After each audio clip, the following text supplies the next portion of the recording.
Sobat Lentera, apa kabar Anda hari ini? Semoga dalam keadaan sehat dan bahagia selalu. Dan di episode kali ini kita akan membahas tentang Menteri Pendidikan baru dan kurikulum baru. Efektifkah belajar mengajar?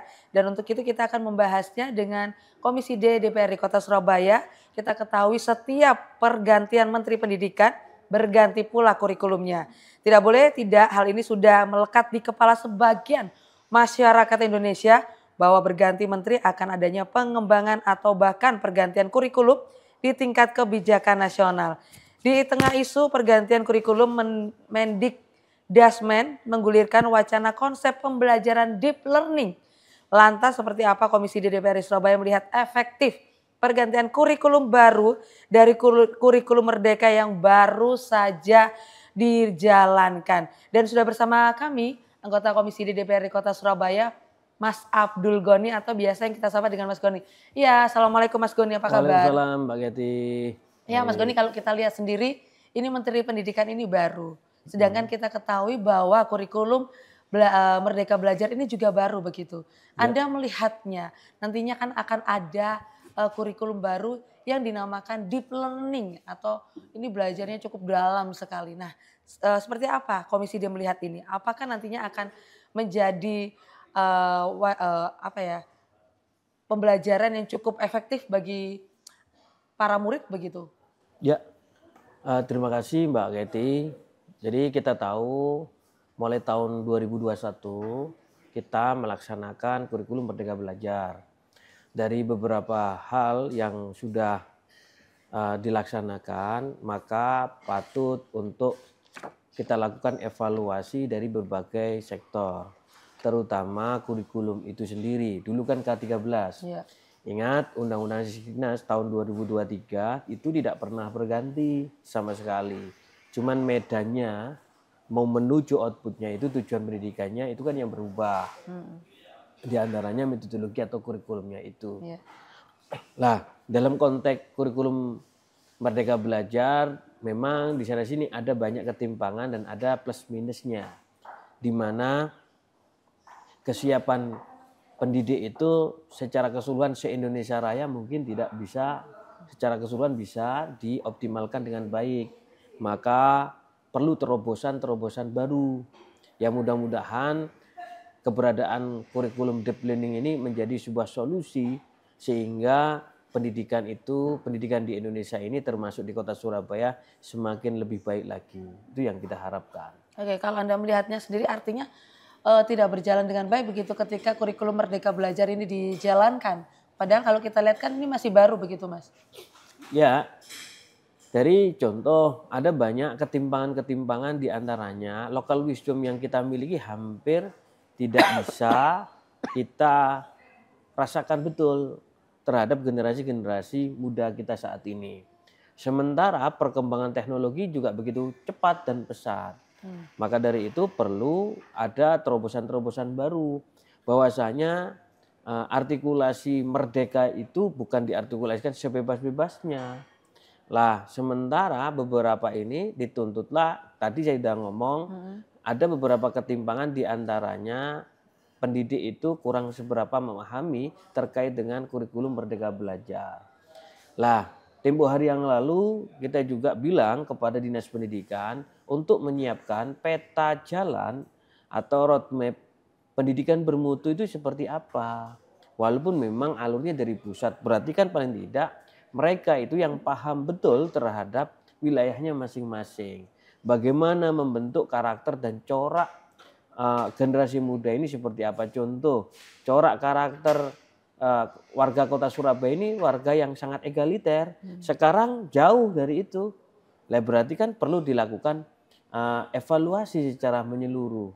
Dan mungkin ini menjadi sebuah solusi karena deep learning ini lebih menguatkan pada bukan hanya pengetahuan ibarat transisi pengetahuan, tapi lebih bagaimana mengimplementasikan pengetahuan itu dengan realita yang ada. Tapi banyak beranggapan bahwa nantinya ketika deep learning ini dijalankan, artinya seperti pendidikan karakter, kemudian ini juga akan tidak berjalan dengan baik lagi begitu Mas Goni?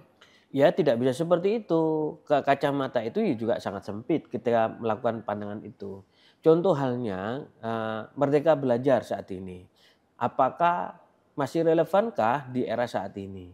Apa yang salah dari Merdeka Belajar? Lah, dengan Merdeka Belajar sejauh ini hampir 2021 angka kenakalan remaja naik drastis atau enggak? Angka bullying bagaimana? Oke. Lah, dari itu semua ini menjadi evaluasi bagaimana kita ini bisa menyelesaikan, apakah metodologinya yang salah ataukah bagaimana. Nah dari sini ketika konsep Merdeka Belajar itu diimplementasikan secara menyeluruh, banyak pemahaman peserta didik kurang seberapa memaknai secara jernih bagaimana menuangkan Merdeka Belajar itu dalam kegiatan belajar mengajar. Lah, maka dari itu mungkin dari sini coba bayangkan 2021 sampai sekarang 2024. Coba kita matchingkan dengan kondisi kenakalan anak remaja saat ini. Lah, padahal tujuan pendidikan itu satu, memanusiakan manusia. Lah kalau itu tidak tercapai berarti ada hal yang harus dievaluasi. Kan begitu. Artinya Anda melihat kurikulum yang sekarang ini memang belum mencapai target begitu. Ya, dan bisa, setuju dengan adanya nanti deep learning ini. Lah, makanya kan kita bisa melihat mungkin dari kacamata secara objektif pemerintah pusat memandang bahwasanya perlu dilakukan evaluasi secara besar-besaran. Di antaranya di kurikulum ini, di mana contoh perihal persoalan bagaimana Prof. Mukti itu menyatakan bahwasanya peran BP itu sangat penting dan sebagainya. Terus deep learning ini bukan hanya sifatnya transisi pengetahuan saja, tapi bagaimana transisi pengetahuan ini diimplementasikan dengan kondisi real, fakta yang ada, sehingga hal itu bisa membentuk karakter pribadi yang baik, lebih baik lagi. Oke, tapi Komisi D sendiri melihatnya nih seperti apa nanti ketika diimplementasikan kurikulum pendidikan baru di Kota Surabaya? Apakah nanti masyarakat Kota Surabaya khususnya anak didik ini bisa menerima dengan baik begitu? Karena ini udah terlalu bebas, merdeka sekali begitu ketika belajar menggunakan kurikulum merdeka. Ya kita akan berupaya bagaimana mengadaptasikan kurikulum ini secara baik agar anak didik kita termasuk pendidik itu bisa menerima secara betul, sehingga saya harapkan sosialisasi yang dilakukan oleh pemerintah pusat kepada pemerintah kota maupun kabupaten itu benar-benar bisa berjalan optimal, itu yang harus dilakukan, betul. Oke, berjalan optimal, tapi pastinya juga ada kendala nantinya ketika menjalankan atau mengimplementasikan deep learning kurikulum baru yang nanti akan dilakukan begitu. Jangan dijawab dulu, kita akan kembali lagi usai jeda berikut ini. Loh Mas Gon, kalau nanti ini kan deep learning artinya kan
Terima kasih Anda masih bersama kami di Suara Rakyat, Suara untuk Perubahan, dan kita masih membahas terkait Menteri Pendidikan baru, kurikulum baru efektifkah untuk belajar mengajar, dan masih bersama dengan Mas Goni, anggota Komisi di DPR di Kota Surabaya.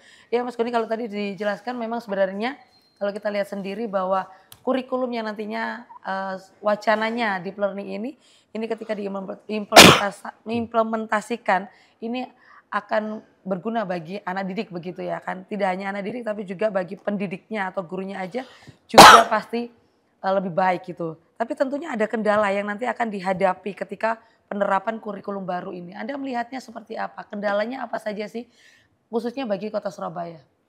Jadi sebenarnya sih tidak ada masalah menurut kita ini pergantian kepemimpinan dan itu sudah biasa.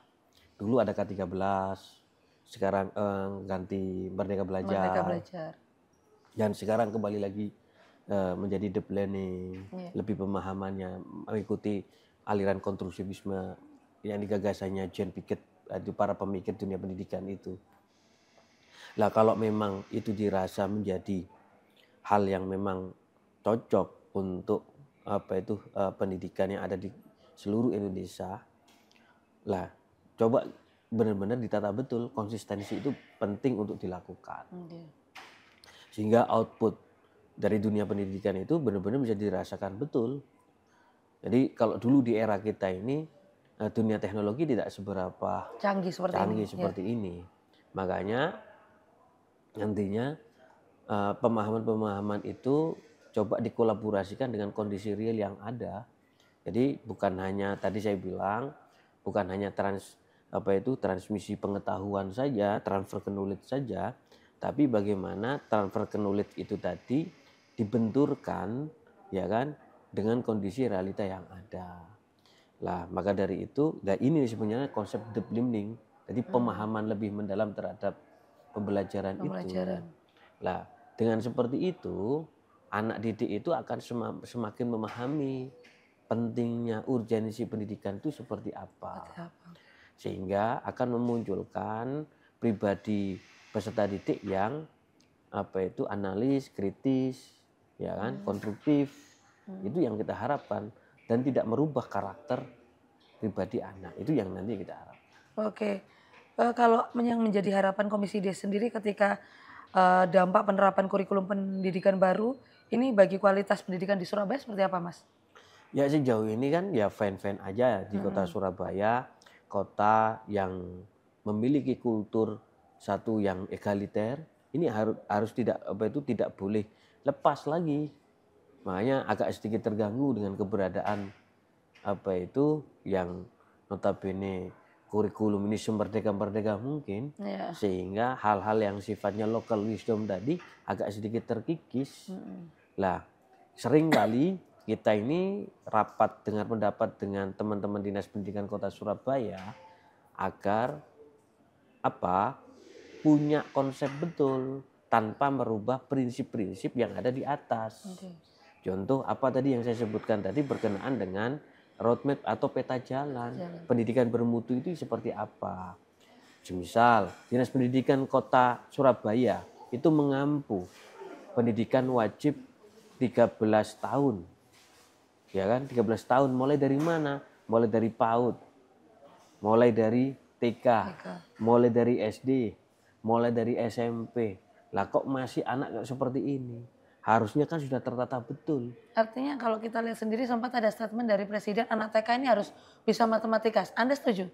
Loh, kalau saya sih setuju aja anak TK semisal anak teman saya aja sudah fasih bahasa asing, kan begitu kan?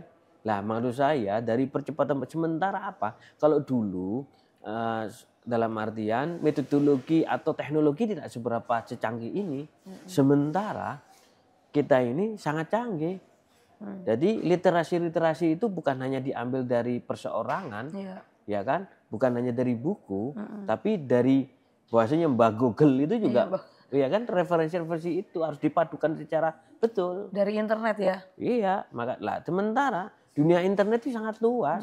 Lah kalau tidak dikaji secara cermat, sementara anak didik kita ini menelaah secara mentah-mentah, waduh mau jadi kayak apa anak kita ini. Oke, saran kepada Dinas Pendidikan ketika nanti ini diterapkan, Komisi D sendiri pengawasannya seperti apa, kemudian evaluasi implementasi kurikulum pendidikan baru di Surabaya seperti apa nih Mas? Ya, saya menyampaikan kepada Dinas Pendidikan terkait bagaimana untuk melakukan analisa sosial. Jadi analisa secara menyeluruh terhadap sekolah-sekolah contoh. Sekolah SMPN 1 hingga 10, 10 hingga 20, 20 hingga 30, 20 hingga 40. Itu kondisi realnya bagaimana? Corak dan karakter peserta didiknya juga bagaimana? Daya tangkap peserta didiknya terhadap materi ajarnya bagaimana? Itu kan harus betul-betul ditata betul. Untuk yang mulai SD ya melakukan hal yang sama. Artinya harus ditata betul. Apakah nantinya juga harus melibatkan para guru, siswa, dan orang tua dalam proses evaluasi kurikulum pendidikan baru? Ya kan sama. Kalau jika iya, mekanismenya nanti gimana? Ya kan sama. Jadi bahwasanya hal-hal yang mempengaruhi pendidikan anak itu kan dipengaruhi oleh 3 hal. Di antaranya orang tua, terus sekolah, dan lingkungan. Lah kita ini harus membentuk ini semua. Padahal kalau di agama Islam tanggung jawab pendidikan itu orang tua. Orang tua. Lah, jadi maka dari itu ini pemerintah juga ikut andil dalam menjaga dan melestarikan budaya, corak dan karakter warga ini terjaga betul. Bangsa Indonesia ini bangsa yang ramah tamah, bangsa yang toleran. Itu kan harus ditransformasikan dan diterjemahkan dalam kegiatan belajar mengajar. Sehingga anak itu benar-benar bisa memahami secara betul untuk diimplementasikan dalam kehidupan sehari-hari. Itu yang kita harapkan. Kalau seperti itu kan enak. Lah sementara teknologi itu pengaruh budaya asing itu campur baur, tidak ada filter, tidak ada screening sama sekali. Sehingga anak-anak mudah untuk menyerap pengetahuan-pengetahuan dari luar, walaupun itu sifatnya merusak tatanan budaya yang ada di kota tercinta ini. Artinya memang untuk nantinya ini benar-benar perlu diperhatikan lebih lagi begitu ya. Kalau kita lihat sendiri Komisi D DPRD Surabaya ini memastikan bahwa kurikulum yang baru ini tidak hanya berfokus pada aspek kognitif, tapi juga pada pengembangan karakter dan keterampilan sosial siswa. Bagaimana Anda melihatnya Mas Doni? Ya makanya kan tadi perlu dilakukan pengelompokan contoh nih.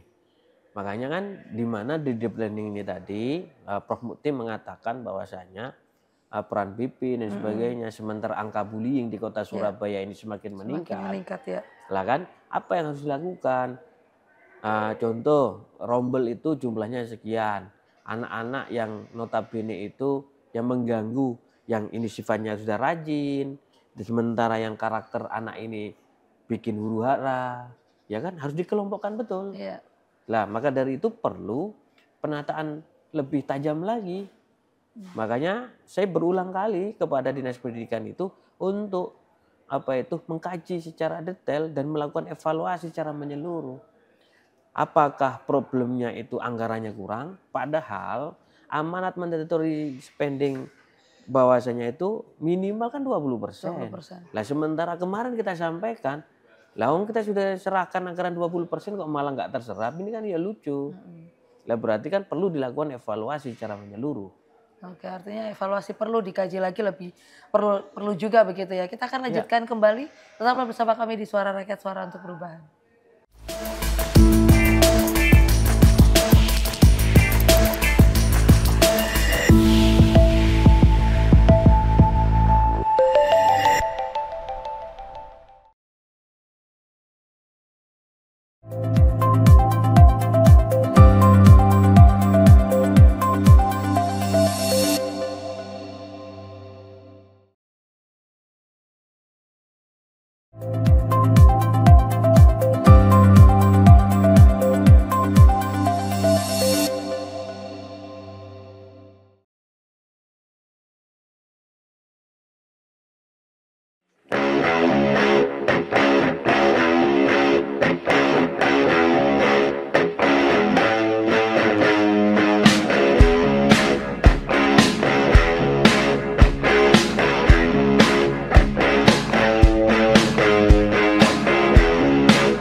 Terima kasih Anda masih bersama kami di Suara Rakyat, Suara untuk Perubahan. Dan kita masih bersama dengan Mas Goni dan kita masih membahas terkait Menteri Pendidikan baru dan kurikulum baru. Dan Mas Goni, kalau tadi sebenarnya banyak sekali yang masukan untuk khususnya Dinas Pendidikan Kota Surabaya ya. Artinya memang kerjasama antara Dinas Pendidikan, pemerintah Kota Surabaya, orang tua, guru dan juga siswa ini perlu sekali begitu supaya kurikulum baru ini untuk ketika diimplementasikan ini berjalan dengan baik gitu. Nah, apakah Komisi D DPRD Surabaya ini juga akan berencana untuk mengajukan rekomendasi perubahan kebijakan terkait kurikulum pendidikan baru kepada pemerintah Kota Surabaya? Ya kan secara otomatis ketika dari atas itu ada perubahan, paling tidak di bawah pun juga sama melakukan hal yang sama. Tapi perlu diingat bahwasanya jangan sampai merubah alur dalam artian merubah sendi-sendi dalam artian apa budaya yang sudah dibangun baik di Kota Surabaya ini. Jadi local wisdom itu harus dijaga betul. Oke.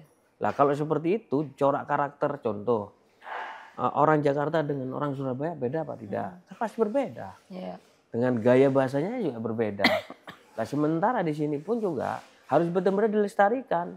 Bagaimana Dinas Pendidikan itu menjaga budaya dan kultur warga kota ini benar-benar terjaga betul, tidak terpengaruhi oleh hal yang sifatnya itu negatif. Oke. Kalau Komisi D Surabaya sendiri akan memastikan anggaran yang dialokasikan untuk pendidikan cukup untuk mendukung implementasi kurikulum pendidikan baru gimana? Karena kalau tadi kan sama dibilang ini perlu dievaluasi lagi nih, katanya anggarannya nggak cukup, padahal udah dikasih lebih-lebih begitu. Nah ya, tempo hari yang lalu kita memanggil dengan dinas terkait dengan evaluasi serapan anggaran. Yeah. Ternyata hasilnya seperti itu. Berarti perencanaan yang tidak matang kan ya bagaimana? Ini selevel dari teman-teman dinas pendidikan. Maka dari itu mari kita lakukan pembenahan. Dengan keberadaan kurikulum baru lagi ini nanti kita akan coba mengusulkan kepada pimpinan agar kita panggil kembali dinas pendidikan sejauh ini kesiapannya bagaimana terhadap kurikulum baru ini. Oke, apa saja yang nanti perlu didorong kepada Dinas Pendidikan Kota Surabaya dari Komisi D sendiri agar kurikulum baru ini berjalan dengan baik dan anak didik ini kayak tidak seperti kaget, shock gitu habis dari Merdeka ternyata nanti mereka menganggap bahwa kurikulum baru ini kayak terkungkung gitu. Waduh, aku di penjara lagi harus belajar lagi, buka buku lagi gitu. Ya, setahu saya sih peserta didik tidak ada pengaruh terhadap apapun. Ya, yang menjadi problem itu adalah pendidiknya. Makanya kurikulum Merdeka Belajar itu dulu kenapa ada ketimpangan yang dimana kemampuan pendidik skala kota maupun skala desa itu berbeda jauh. Oh, berbeda jauh. Oke. Berbeda jauh. Sehingga nggak bisa rigid seperti ini. Nah, sementara di perkotaan segala apapun akses ada banyak. Iya. Nah, sementara di pedesaan nggak bisa seperti itu. Mm-mm. Lah, harusnya makanya saya bilang poin-poin penting itu tidak memang dalam artian harus jaga dengan betul. Lah, kalau memang seperti itu berarti tinggal diaplikasikan betul di tingkatan di tingkatan kota masing-masing. Jadi local wisdomnya, corak karakter corak karakter di kota masing-masing harus dijaga dengan betul dan baik. Oke, baik. Mas Goni, sebelum kita nanti yang terakhir, Komisi D sendiri ini memastikan bahwa semua sekolah di Surabaya, baik negeri maupun swasta, ini dapat mengimplementasikan kurikulum pendidikan baru dengan baik. Jadi kalau kita lihat sendiri kan biasanya kan negeri duluan ini yang nomor satu mengimplementasikan. Nah ini supaya seimbang antara negeri dan swasta ini sama-sama akhirnya mereka mengimplementasikan wacana kurikulum baru. Komisi D rekomendasinya seperti apa nih Ya supaya nanti kita akan tindak lanjuti perihal ada pembaharuan kurikulum Merdeka Belajar diganti dengan deep learning ini. Oke. Makanya nanti kita akan coba panggil dari dinas terkait sehingga memastikan secara keseluruhan deep learning ini bisa diimplementasikan betul di seluruh lembaga pendidikan baik swasta maupun negeri. Oke. Yang terakhir saran dan juga harapan agar deep learning ini bisa berjalan dengan baik dan lancar terutama di Kota Surabaya. Ya, kami berharap masyarakat tidak terlalu risau terkait dengan pembaruan kurikulum Merdeka Belajar berganti dengan deep learning. Semua ini semata-mata untuk bagaimana menjaga pendidikan itu menjadi lebih baik lagi sehingga menghasilkan generasi-generasi peserta didik yang baik dan sesuai dengan karakter dan jati diri bangsa kita ini.